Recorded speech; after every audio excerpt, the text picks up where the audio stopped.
Your CV is the single most important document when searching for a new job. It doesn't matter how long it has taken to write.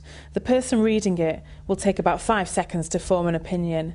As well as grabbing the attention of your potential employer, your CV has to impress them too. You have to show that you have the necessary skills and competencies to do the job. It's a lot to ask, but all it takes are a few simple rules to make sure that you produce a well-presented, accurate and concise CV that will give you every opportunity to secure an interview. The first rule is to write the CV yourself. It needs to represent you and the language you use. You will be expected to discuss your CV at an interview, and a recruiter will definitely know when a CV is not your own.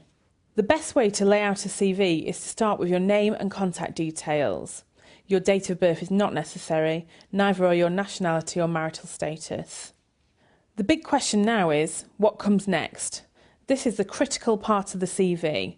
Some people think a personal profile is the best way to make that all-important positive impression. Sometimes it is, but 9 times out of 10, personal profiles have the opposite effect, and so we think these are best avoided altogether. The most dynamic part of your CV is a section that charts your key achievements. Put it first and back up your achievements with compelling facts. Don't just tell the reader you wrote and implemented an absence policy. Tell them you reduced sickness absence levels from 11% to 2.5% over a 1-year period. Once you've captured your reader's interest, they'll be wanting to know where you've worked. So your employment history comes next. Include job title and dates, and put the most recent first. Also include a description of your duties and your responsibilities. Include precise details. These will make your skills tangible. Then come your education and qualifications.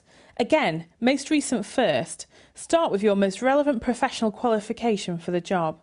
Then give the full title of your degree and a summary of subjects and grades.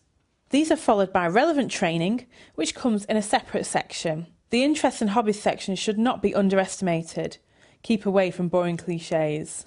And show hobbies that can demonstrate a range of skills relevant to the job or transferable to a workplace setting. And if possible, pick hobbies that are a little out of the ordinary so you can stand out from the crowd. The final section of CV refers to your referees, and this leads us onto our second rule. Keep it brief. A good CV shouldn't be any longer than 2 to 3 pages. It should be informative but concise. Cut out any fancy and complicated sentences. A good CV will highlight all your skills that are relevant to the job. Dispense with those that are irrelevant, and don't over-describe those that are left. Something else that shouldn't be mentioned at this stage is your current salary. We don't need to mention referees yet either. Your CV needs to be truthful and accurate. For example, declare breaks in service. If a break was due to redundancy, state this clearly. There's nothing wrong with giving yourself credit where credit is due, but never exaggerate. Rule 4. We need to think about the language we use. Keep your CV in the third person where possible, as this helps to avoid beginning sentences repeatedly with I. Be aware of using the relevant tense throughout, and always try to use positive words that describe your skills confidently. The Recruitment and Employment Confederation says that about half of all CVs received by recruitment consultants contain spelling or grammatical errors. Spell checking is one way to look for errors, but there are many words that slip through the net. The best type of spell checking is to get a friend or a colleague to read it through. And finally, we need to pay attention to the presentation. Your CV should be easy to read and not cramped.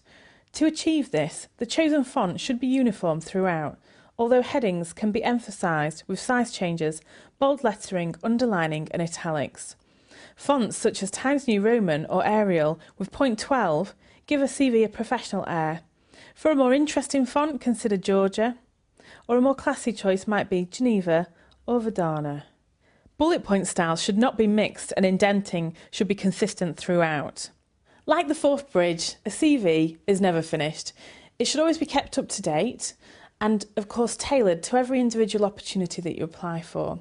By following these 5 simple rules of writing the CV yourself, keeping it brief, being truthful and accurate, getting the language right and applying the finishing touches, you'll give yourself every opportunity to progress to the interview stage. And when you get to the interview stage, we can help you with that too.